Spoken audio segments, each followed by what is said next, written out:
Maranatha.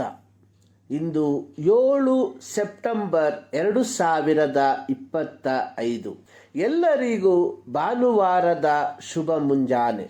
ಜೀವಂತರು ಸತ್ತವರಿಂದ ಹೇಗೆ ಭಿನ್ನರು, ಹಾಗೆಯೇ ವಿದ್ಯಾವಂತರು ಅವಿದ್ಯಾವಂತರಿಗಿಂತ ಭಿನ್ನರಾಗಿದ್ದಾರೆ. ಇದು ಅರಿಸ್ಟಾಟಲ್ ರವರ ಒಂದು ಮಾತು. ಇವರ ಈ ಉಲ್ಲೇಖವು ಆಳವಾದ ಅರ್ಥವನ್ನು ಹೊಂದಿದ್ದು ನಮ್ಮ ಜೀವಿತದಲ್ಲಿ ಶಿಕ್ಷಣದ ಅಗಾಧವಾದ ಮಹತ್ವವನ್ನು ಬಹಿರಂಗಪಡಿಸುತ್ತದೆ.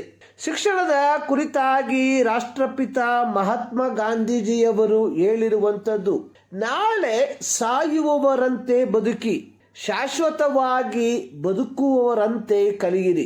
ಜ್ಞಾನೋಕ್ತಿಗಳ ಪುಸ್ತಕ 22ನೇ ಅಧ್ಯಾಯದ 6ನೇ ವಾಕ್ಯದಲ್ಲಿ ಸೊಲೊಮೋನನು ಹೇಳಿರುವಂಥದ್ದು, ನಡೆಯಬೇಕಾದ ಮಾರ್ಗಕ್ಕೆ ತಕ್ಕಂತೆ ಹುಡುಗನನ್ನು ಶಿಕ್ಷಿಸು.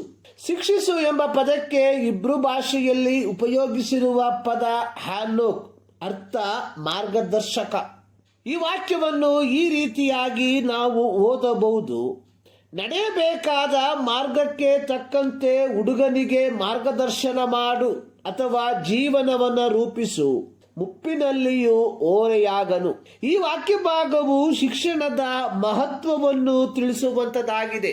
ಯೆಹೋವನು ಇಸ್ರಾಯೇಲ್ಯರಿಗೆ ಮೋಶೆಯ ಮುಖಾಂತರ ಮುಂತಿಳಿಸಿದಂಥದ್ದು, ನೀವು ವಾಗ್ದತ್ತ ಕಾನಾನ್ ದೇಶವನ್ನು ಪ್ರವೇಶಿಸುವಾಗ ಅನುಸರಿಸಬೇಕಾದದ್ದು, ನಿಮ್ಮ ದೇವರಾದ ಯೆಹೋವನನ್ನು ಪೂರ್ಣ ಹೃದಯದಿಂದಲೂ ಪೂರ್ಣ ಪ್ರಾಣದಿಂದಲೂ ಪೂರ್ಣ ಶಕ್ತಿಯಿಂದಲೂ ಪ್ರೀತಿಸಬೇಕು.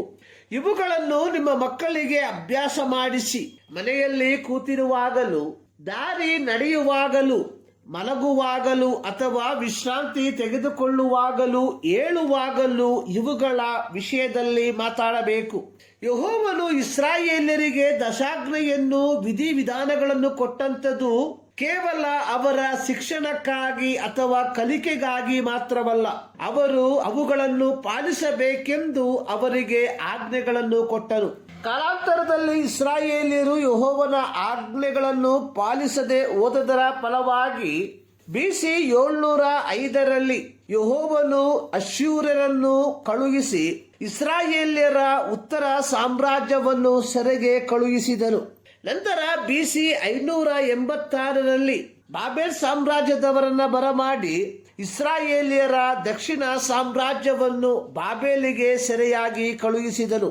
ಯೆಹೋವನು ಪ್ರವಾದಿಯಾದ ಯೆರೆಮ್ಯನಿಗೆ ಮುಂತಿಳಿಸಿದಂತೆ ದೇಶವು ಸಬ್ಬತ್ ಕಾಲವನ್ನು ಆಚರಿಸಿದ ನಂತರ, ಅಂದರೆ 70 ವರ್ಷಗಳ ನಂತರ, ಎಜ್ರನ ಮತ್ತು ಜೆರುಬ್ಬಾಬೆಲನ ನಾಯಕತ್ವದಲ್ಲಿ ಜನರು ತಿರುಗಿ ಯೆರೂಸಲೇಮಿಗೆ ಬರಮಾಡಿದನು. ನೆಹಮ್ಯನ ನಾಯಕತ್ವದಲ್ಲಿ ಪೌಳಿಗೋಡೆಯನ್ನು ಪೂರ್ತಿಗೊಳಿಸಿದ ನಂತರ ನೆಹಮ್ಯನು 7ನೇ ತಿಂಗಳಿನ 1ನೇ ದಿನದಲ್ಲಿ ಇಸ್ರಾಯೇಲ್ಯರ ಸರ್ವ ಸಮೂಹವನ್ನು ಒಟ್ಟಾಗಿ ಬರಮಾಡಿ ಯೆಹೋವನು ಮೋಶೆಯ ಮುಖಾಂತರವಾಗಿ ಕೊಟ್ಟಂತಹ ಧರ್ಮಶಾಸ್ತ್ರವನ್ನು ಗಟ್ಟಿಯಾಗಿ ಪಾರಾಯಣ ಮಾಡಿಸಿದನು ಮತ್ತು ಅದರ ತಾತ್ಪರ್ಯವನ್ನು ವಿವರಿಸಲು ಜನರು ಗ್ರಹಿಸಿದರು.